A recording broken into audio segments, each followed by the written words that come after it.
கஸ்தூரீதிலகம் லலாடபடலே வக்ஷஸ்தலே கௌஸ்துபம் நாசாக்ரே வரமௌக்திகங் கரதலே வேணுக்கரே கங்கணம் சர்வாங்கே ஹரிச்சந்தனம் சுலலிதம் கண்டேச்ச முக்தாவளி கோபஸ்திரீ பரிவேஷ்டிதோ விஜயதே கோபால சூடாமணிகி. இந்த ஸ்லோகம் ஒரு தியான ஸ்லோகம். பகவான் ஸ்ரீ கிருஷ்ணர் கோபாலனாய் எத்தனை அழகோடு எழுந்துருளியிருக்கிறார் என்று விளக்க வந்த ஸ்லோகம் இது. பொதுவாக பாகவத மகாபுராணத்தை பாராயணம் பண்ணும்போதோ அதை உபன்யசிக்கும் போதோ ஒரு சில ஸ்லோகங்களை தியான ஸ்லோகங்களாக படிப்போம். அப்போது கண்ணனெம்பெருமானுடைய பேரழகை வர்ணிக்கும் இந்த ஸ்லோகத்தையும் அவசியம் சொல்லுவது மரபு. கஸ்தூரி திலகம் லலாடபடலே வக்ஷஸ்தலே கௌஸ்துபம். தன்னுடைய திருமார்பில் கௌஸ்துபமணி அணிந்து கொண்டு கஸ்தூரி திலகத்தை நெற்றியில் சூட்டிக்கொண்டு நாசாக்ரே வரமௌக்திகம் தன்னுடைய மூக்கு நுனியில் முத்தால் செய்யப்பட்ட புல்லாக் அணிந்து கொண்டு கரத்தலே வேணு கரே கங்கணம் தன்னுடைய நடு கைகளிலே இந்த கையில் வேணு அதாவது புல்லாங்குழலை பிடித்து கொண்டு கரே கங்கணம் தன் கையில் கங்கணத்தை சாத்தி கொண்டு திருமேனி முழுவதும் ஹரிச்சந்தனம் புதுசாக அரைக்கப்பட்ட பச்சை பசேல்னு இருக்கக்கூடிய சந்தனம். பச்சை பசேல்னா சந்தனம் பச்சை வர்ணத்தில் இருக்காது, புதுமையாக இருக்கும்னு அர்த்தம். கரதலே வேணு கரே கங்கணம் சர்வாங்கே ஹரிச்சந்தனம் சுலலிதம் கண்டேச்ச முக்தாவளி. தன்னுடைய திருத்தோள்களில் கழுத்தில் வரிச சரப்பளியாக முத்து மாலை, பவழ பெரிய முத்து மாலை, சின்ன முத்து மாலை, கழுத்தொட்டிய மாலை, தொங்கு மாலை, ஹாரத்தோடு கூடியிருக்கிற பல நவரத்தன மாலை, இப்படி பல மாலைகளையும் பகவான் தரித்து கொண்டிருக்கிறார். கரதலே வேணு கரே கங்கணம் சர்வாங்கே ஹரிச்சந்தனம் சுலலிதம் கண்டேஜ முக்தாவளி. இதெல்லாம் அவர் திருமேனி கழகு. சுத்தி கோபஸ்திரீ பரிவேஷ்டிதோ விஜயதே கோபால சூடாமணிகி. கோபிகைகளால் சூழப்பட்டிருக்கிற கண்ணன் பேரழகோடே கூட அவன் முக அழகை அனுபவிக்கத்தான் இத்தனை பேரும் சுற்றி இருக்கிறார்கள். சட்டுன்னு நமக்கு தோணும், ஒரு ஆண்மகனுடைய அழகை அனுபவிக்க இத்தனை பெண்கள் சூழ்ந்திருக்கிறார்கள்னு சொல்லுகிறீர்களே, நியாயமா? இது சரிதானா, தர்மந்தானா? ஒரு ஆணின் அழகை அனுபவிக்கிறதுக்கா பெண்கள் சூழ்ந்திருக்கிறது? அது வெறும் காமரசமாகி விடாதோ? கேள்வி பிறக்கும். ஆனால் 4000 பாசுரங்களில் பார்த்தாலும் 18 புராணங்களில் பார்த்தாலும் சாக்ஷாத் மன்மதா பகவான் மன்மதன் கூட பிச்சை எடுக்கிற அழகோடு இருக்கார். திரும்ப திரும்ப பெருமானுடைய அழகை ஏன் வர்ணிக்கிறார்கள்? உலகத்தில் அழகை இரண்டாக பிரிக்கலாம். இது அப்பிராப்தமான அழகு, அது பிராப்தமான அழகு. இது பிராகிருத்தமான அழகு, அது அப்பிராகிருத்தமான அழகு. இந்த 2 வடமொழி சொற்களுக்கும் இப்போ பொருள் புரிந்தால்தான் மேலே நம்ம பார்க்க போகிற பாசுரத்தின் முக்கியத்துவமே புலப்படும். இப்போ 2 சப்தங்கள் சொன்னேனோ இல்லையோ, 2 சொற்கள். ஒன்று பிராப்த அழகு, இன்னொன்று அப்பிராப்த அழகு.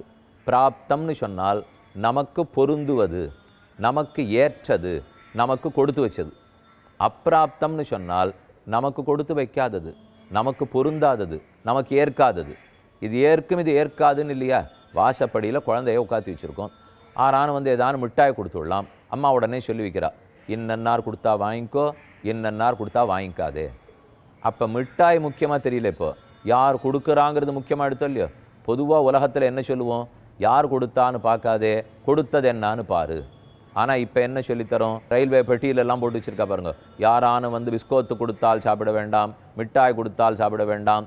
அதைத்தான் அம்மாவும் சொல்லி வைக்கிறா பிள்ளைகிட்ட. இப்போ சித்தப்பா கொடுத்தா வாங்கிக்கோ, மாமா கொடுத்தா வாங்கிக்கோ, அத்தை கொடுத்தா வாங்கிக்கோ, வேறு யாரானு கொடுத்தா வாங்கிக்காதே. அது எப்படி சாமி? கொடுக்கறது என்னன்னு தானே பார்க்கணும், யார் கொடுத்தான்னு ஏன் பார்க்கணும்? அப்படி தானே இவ்வளவு நாள் நம்ம சொல்லிட்டு இருக்கோம். என்னால் இந்த விஷயத்தில் அது பொருந்தாது. கொடுக்கறது சுமாராக இருந்தால் கூட ஆர் கொடுத்தார்கள்ங்கிறது முக்கியம். இன்னன்னார் வேண்டியவா கொடுத்தா தான் வாங்கிப்பேன். ஏன் அப்படி சொல்கிறோம்னால் அப்போ தான் நமக்கு ஒரு ஆபத்து வராது இருக்கும். இன்னாரோட தொடர்பு, இன்னார் கொடுத்ததை வாங்கிக்கிறேன், ஆபத்தில்லை. இன்னார் கொடுத்ததை வாங்கினா ஆபத்து. இப்படித்தானே உலகத்தில் பிரித்து வச்சுருக்கோம். இதைத்தான் பிராப்தம் அப்பிராப்தம்னு பிரிச்சுங்க. இது பிராப்தம், இன்னன்னார் கொடுத்து பெற்றுக்கலாம். அப்பிராப்தம் இன்னன்னார் கொடுத்து பெற்றுக்கொள்ளக்கூடாது. ஏன்னா எனக்கு அதுக்கும் தொடர்பே இல்லை, பொருத்தமே இல்லை. அதை போல் செல்லும்போது உலகத்தில் யாருடைய அழகையோ நாம் அனுபவிக்க போகிறோமே, அப்பிராப்தம், அது பொருந்துவதல்ல, நமக்கு ஏற்றதல்ல.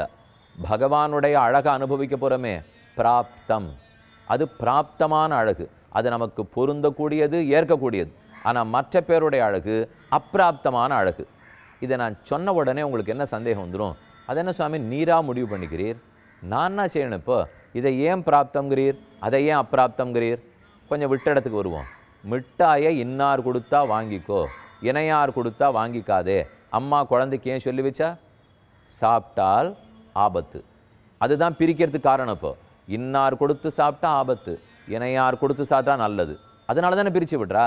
அதே போல் யாருடைய அழகை அனுபவித்தால் ஆபத்து, யாருடைய அழகை அனுபவித்தால் நல்லது, சம்பத்து என்று பிரிச்சுங்க. இப்போ அப்போ இன்னன்னாருடைய அழகை நாம் பார்த்தால் ஆபத்து வரும்னா பார்க்கக்கூடாது, அதெல்லாம் அப்பிராப்தம். இன்னாருடைய அழகை பார்த்தால் நல்லது நடக்கும்னால் பிராப்தம். அப்படி யார் அழகை பார்த்தா நல்லது நடக்கும், யார் அழகை பார்த்தா நல்லது நடக்காது? இப்போ ரெண்டாவது வார்த்தைக்கு வருவோம். முதல் சொல்லுக்கு பொருள் சொல்லிட்டேன். பிராப்தமான அனுபவம், பிராப்தமான அழகு, அப்பிராப்த அனுபவம், அப்பிராப்த அழகு. இன்னொன்று சொன்னனே, இது பிராகிருத்த அழகு, அது அப்ராகிருத்த அழகு. பிராகிருத்த அழகு, அப்ராகிருத்த அழகு. பிராகிருத்த அழகுனால், பிராகிருத்தம்னால் ஐம்பூதங்கள்னு அர்த்தம் வச்சுங்க. பிருத்திவி, அப்பு, தேஜஸ், வாயு, ஆகாசம், நிலம், நீர், தீ, கால், காற்று, ஆகாயம் என்ன சொல்லுகிறோமோ இல்லையோ, இதனால் ஏற்படுத்தப்பட்ட உடல் அழகு, இதுதான் பிராகிருத்த அழகு. நம்ம மொத்த பேர் தான் அதுதான். இப்போ நம்ம உடம்பெல்லாமே காயம், இதெல்லாம் காற்றடைத்த பையன்னு சொல்கிறோமோ இல்லையோ, இது நிலத்தாலும் நீராலும் காற்றாலும் நெருப்பாலும் ஆகாயத்தாலும் செய்யப்பட்டிருக்கிற உடம்பு. அப்போ இதனுடைய அழகு, இதை பிராகிருத்த அழகுன்னு சொல்ல வேண்டும். இது கர்மத்தினால் கொடுக்கப்பட்டிருக்கிற அழகு. என் மக்களுக்குள்ளே எத்தனை பேர் பேரழகர்களாக இருக்கா? அழகிகளும் நிறையா பேர் இருக்கா, பேரழகர்களும் நிறையா பேர் இருக்கா. அதுக்கு போட்டிகள்லாம் இருக்குது, ஓஹோன்னு அழகு இருக்குது, எல்லாம் சரி. எந்த அழகாக இருந்தால் கூட ஐம்பூதங்களால் ஆக்கப்பட்ட உடல் தானே. இந்த உடல் இருக்கிறது நிலமோ நீரோ காற்றோ நெருப்போ, பிராகிருத்தமான அழகு. அப்ராகிருத்த அழகாயிடாது, அதை தாண்டின அழகு நம்ம இடத்துல இல்லை. ஆனால் பகவானுடைய அழகை பார்த்தால் அப்ராகிருத்த அழகு.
நிலம் நீர் காற்றால் அவருடைய திருமேனி பண்ணப்படவில்லை.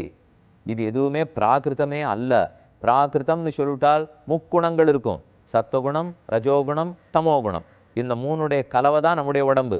ஆனால் பகவானுடைய திருமேனி சத்துவமயமாக இருக்கும், சத்துவகுணம் மாத்திரம்தான் அந்த திருமேனியில் இருக்கும். அதனால தான் அப்ராகிருத்தமான அழகாருது. இப்போ எதுக்கு விடாமல் 3-4 நாளாக திரும்ப திரும்ப அந்த திருமேனியின் முக்கியத்துவம் சொல்கிறேன்னால், நீங்கள் போகும்போது ஒவ்வொரு திவ்ய தேசத்தில் இருக்கிற திருமேனியும் முக்கியம். அதை நிதானமாக சேவிக்க வேண்டும். ஏதோ கோவிலுக்கு போகிறோம் வரோம், நம்ம வாழ்க்கையில் என்ன மாறுதல் வந்துட போகிறதுன்னு நினைக்க வேண்டாம். போகிறச்சே எத்தனையோ வேண்டுதல் வைக்க போகிறோம். கல்யாணம் ஆகணும், குழந்தை பிறக்கணும், வேலை கிடைக்கணும், பதவி உயர்வு கிடைக்கணும், ஆரோக்கியம் கிடைக்கணும், கடன் தீரணும், எல்லாம் இருக்கட்டும். ஆனால் இது இத்தனையும் கேட்கறதுக்காக கோவிலுக்கு போகிறச்சே அவரை சேவிக்கிறோமோ இல்லையோ, அப்போ அந்த திருமேனி நம்ம இடத்துல என்ன பாதிப்பை ஏற்படுத்தும்னு சொல்லிட்டு இருக்கேன். வெறுமை பார்த்துட்டு வர்றதில்லை. இது எத்தனை நேரம் முடியுமோ அத்தனை நேரம் அந்த திருமேனியை சேவிங்கோ. அதை எவ்வளவு தூரம் நம்ம கண்கள் மூலம் மனசுக்குள்ளே வாங்க முடியுமோ வாங்கணும். வாங்கத்தான் இந்த எல்லா நன்மைகளும் நமக்கு கிடைக்கும்.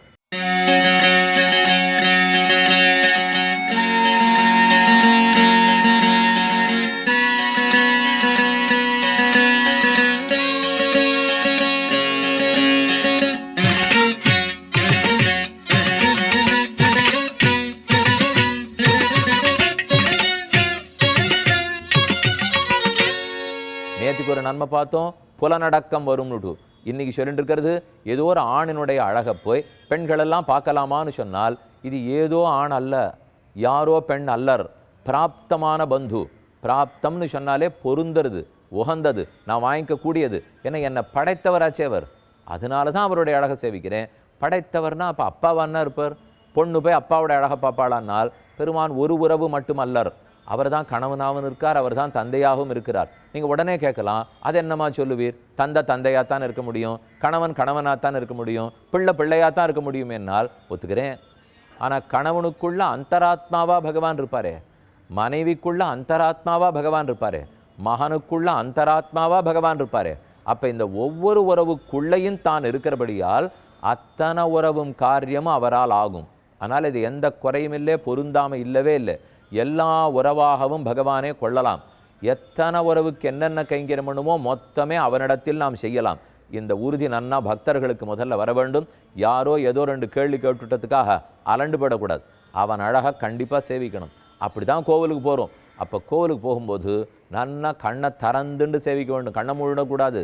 கண்ணை திறந்து கொண்டு என்னென்ன திருக்கோலம் சாத்திருக்கா, கோபுரம் எப்படி இருக்குது, விமானம் எப்படி இருக்கா, அவர் எப்படி இருக்கார், ஆடை எப்படி சாத்திருக்கார், வஸ்திரம் என்னமா இருக்குது, ஆபரணங்கள் என்ன, மாலை என்ன, பரிவட்டம் என்ன, குதிரை ஒட்டகம் யானை எல்லாத்தோடையும் நடக்கிற புறப்பாடு என்ன, கருடோத்சவம் என்ன, யானை வாகனம் எல்லாத்தையும் சேவிக்கிறோமோ இல்லையோ, அது அத்தனையும் நம்ம மனசுக்கு ஒரு நல்ல பாதிப்பை ஏற்படுத்தும். என்ன ஏற்படுத்தும்னால் இது இத்தனை அப்ராகிருத அழகு. பிராகிருத அழகு அல்ல, அப்ராகிருதமான அழகு. அப்படின்னா பஞ்ச சக்திமயம், பஞ்ச உபனிஷத்மயம், எதுவுமே கர்மத்தால் பெற்ற திருமேனி அல்ல. அதைத்தான் நன்னா புரிஞ்சுக்கணும். இப்போ நாம் இத்தனை நாழி அப்பிராப்தம்னு சொன்னது, பிராகிருத்தம்னு சொன்னது, இந்த அழகு உடல் அழகெல்லாம் எப்படிப்பட்டது? கர்மத்தால் கிடைத்த உடல். ஆனால் பகவானுடையது கிருப்பையால் எடுத்துக்கொண்ட திருமேனி. இப்போ எந்த கோவிலில் இருக்கிற பெருமாள் திருமேனி கர்மத்தினாலேயா பிறந்திருக்கார்? கிருப்பையால் பிறந்திருக்கிறார். அப்போ கர்மத்தால் பிறந்தால் அப்பிராப்தம், கர்மத்தால் பிறந்ததுனால பிராகிருத்தம், ஐம்பூதங்களால் செய்யப்பட்டபடியால் பிராகிருத்தம். ஆனால் கிருபையால் பிறந்திருக்கார் பெருமாள் திருமேனி, பிராப்தமானதாக இருக்கிறது, அப்ராகிருத்தமானதாக இருக்கிறது, கிருபையால் ஏற்பட்டதாக இருக்கிறது, வேற தான். அதனால் எந்த பெண்ணாக இருந்தாலும் அந்த திருமேனியை சேவிக்கலாம். ஆண்கள் அத்தனை பேர் அதைத்தான் சேவிக்க வேண்டும். பிராப்தமாக இருக்கிறதுனாலே, அப்பிராபிருத்தமாக இருக்கிறதுனாலே, கிருபையால் எடுத்துக்கொண்ட திருமேனி ஆனபடியால் அந்த திருமேனியை வந்து சேவியுங்கோள். இல்லைன்னா எந்த தைரியத்திலே ஒரு பெத்தவள் தன் குழந்தை அழகாக இருக்கான் வந்து பாருங்கோன்னு கூப்பிடுவளான்னா அவளுக்கு தெரிஞ்சிருக்காதா? பார்த்தாலே கண்ணெச்சில் பட்டுடும்னுட்டு. ஆனாலும் கூப்பிடுகிறாள் என்றால், அதை பெரியாழ்வாரும் பாடுகிறார் என்றால் அதுக்கு உள்ளுரை பொருள் என்ன? அதற்கு ஆந்தரமான அபிப்பிராயம். அந்த திருமேனி தான் நமக்கு சகலமும். அதை சேவிக்க சேவிக்க எல்லா ஆற்றாமையும் தீரும். நம்ம நினச்சின்னு இருக்கோம் கடன் தொல்லை கேட்டு பெருமாள்கிட்ட கேட்டு தீர்த்துக்கணும்னுட்டு. அவர் என்ன பணத்தை எடுத்தா கையில் கொடுப்பார்? கொடுப்பார். குபேர இடத்துல சொன்னார்னா கொடுத்துட்டு போறான்னு வச்சுங்க. இருந்தாலும் அது முக்கியம் இல்லை. இப்போ கடன் தொல்லையே ஒன்றுமில்லாத ஆக்கிற அளவுக்கு நம்ம யோகிகளாக மாற்றக்கூடிய திறமை அவர் திருமேனிக்குள்ளது. நம்மளால் நிறையா கைங்கரியம் பண்ண முடியலையே, அப்பப்போ தூக்கம் வந்து விடுறதே, சோம்பலாக இருக்கே, என்னென்னமோ வருத்தப்படுவீங்களோ இல்லையோ, எல்லாத்துக்கும் யோகக்குறைவு, தியானக்குறைவு காரணம். அந்த யோகமும் தியானமும் நன்னா இருக்கணும்னால் அதுக்கு ஒரே வழி என்ன? அதுதான் சுபாசிரயமாக இருந்து நம்ம மொத்தத்தையும் அடக்கி கொண்டு வந்து பிடிச்சு தன்னிடத்திலேயே சேர்த்து கொள்ளும். ஆழ்வார்கள் எல்லாம் அந்த திருமேனியை விடாமல் பாடுறதுக்கு காரணமே இந்த அடிப்படை கொள்கை தான். இந்த கருத்தை நன்னா மனசில் வாங்கி கொள்ள வேண்டும். அதனால் கண்ணனுடைய முகத்தின் அழகை 15வது பாசுரத்தால் வர்ணித்தார். அடுத்தது இப்போ பார்க்க வேண்டியது 16வது பாசுரத்தில் முகத்தை அழகாக முழுக்க அனுபவித்தது இருக்கட்டும், அதற்கு நடுவில் கண்கள் பேரழகாக இருக்கே. முகத்தில் இருக்கிற ஒவ்வொன்றுமே அழகு தான், இருந்தாலும் அதுக்குள்ளே இந்த கண்ணுக்கு இருக்கிற அழகு இருக்கே ரொம்ப ஆச்சரியம். யாருக்குமே நமக்கு அதானே தோறும். இந்த பெருமாள் கண்ணு என்ன அழகாக இருக்குது பற்றிட. இப்போ கண்ணனாக இருக்கார், கமலக்கண்ணன், தாமரை கண்ணன், பங்கைய கண்ணன், எத்தனை பேர் இருக்கவருக்கு? பங்கைய கண்ணன், தாமரை கண்ணன், கமலக்கண்ணன். இப்போ நம்மில் கூட பலர் அந்த பேர் வைத்துக் கொள்ளுகிறோம். அவர் அந்த பேருக்கு உடையவர். அவரிடத்தில் இரவல் வாங்கி நாம் அந்த பேரை வைத்து கொண்டு இருக்கிறோம். பாடல் பார்ப்போம். விண்கொள் அமரர்கள் வேதனை தீர முன் மண்கொள் வசுதேவர் தன் மகனாய் வந்து திண்கொள் அசுரரை தேய வளர்கின்றான் கண்களிருந்தவா காணீரே கனவளையீர் வந்து காணீரே. கனமான வளையல் போட்டிருக்கிறவர்களே, பெண்களே வந்து பாருங்கள். இனி பதவுரை.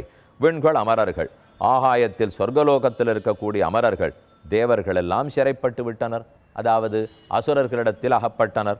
அவர்கள் வேதனை தீர, அவர்களுடைய துன்பமான சிறை தீரும்படியாக முன்காலத்திலே மண்கொள் பூமியை இருப்பிடமாக உடைய வசுதேவர்த்தம் வசுதேவருக்கு மகனாய் வந்து புத்திரனாய் வந்து அவதரித்து திண்கொள் அசுரர் தேய வலிமை கொண்ட திண்கொள் அசுரர் ரொம்ப வலிமையாக இருக்கக்கூடிய அசுரர்கள் தேய அந்த அசுரர்கள் க்ஷயிக்கும்படிக்கு அசுரர்களுடைய கொட்டமெல்லாம் அடங்கும்படிக்கு வளர்கின்றான்.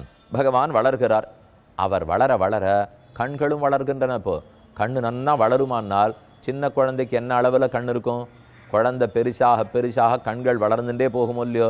இது என்னமோ தெரியல, கண்ணனுக்கு முகம் வளர்றதை விட கண்ணு இன்னும் கொஞ்சம் பெருசாக வளரும் போல் இருக்கு சுவாமி.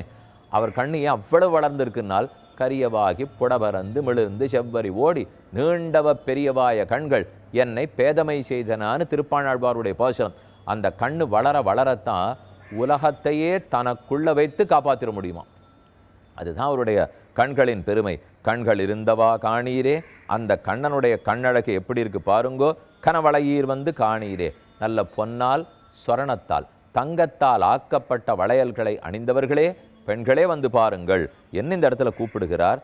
பகவான் அவதரித்தார். எதற்காக பிறந்தார்? வசுதேவருக்கு குமாரனாக பிறந்ததே அசுரர்களுடைய கொட்டத்தை அடக்கினாரா? கம்சனிடத்திலேருந்து. கம்சன் தான் கடைசியில் முடிந்தார்.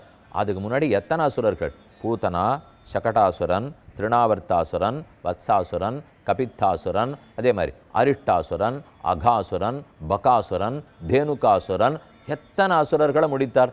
இவர்களெல்லாம் அழிந்தால்தான் பூமாதேவிக்கு ஆனந்தம். அப்படி பிறந்தவனுடைய திருக்கண்கள் எத்தனை பறந்திருக்கு பாருங்க. அப்போ கண்கள் ரெண்டு காரியம் பண்ணுறது. ஒன்றும் அனுகூலர்கள் ஆறாரோ வேண்டியவர்களெல்லாம் நன்னா அருள் பாலிக்கிறது, அனுகிரகிக்கிறது. யாரெல்லாம் எதிரிகளாக உள்ளார்களோ அவர்கள் அத்தனை பேரையும் சிக்ஷிக்கிறது, அழிக்கிறது. அப்படிப்பட்ட ரெண்டு திருக்கண்கள். ஏன் இவருக்கு ரெண்டு கண் இருக்குன்னால், துஷ்ட நிகிரகத்துக்கு ஒரு கண்ணு போலே, சிஷ்ட பரிபாலனத்துக்கு இன்னொரு கண்ணு போலே. அந்த ரெண்டு கண்களுடைய கட்டாட்சமும் பூரணமாக நாம் அனைவருக்கும் கிட்ட வேணும். கண்ணனே கமலக்கண்ணன். கண்கள் இருக்கவே, கண்கள் அழகாக இருக்கவே தான் கண்ணன்னே பேர் வந்தது. இன்னொன்று கண்ணுன்னு சொன்னால் ரக்ஷகன், காப்பாற்றுபவன் அர்த்தம். அப்போ தன் கண்களால் உலகத்தையே ரட்சிக்கக்கூடியவன் கண்ணன்.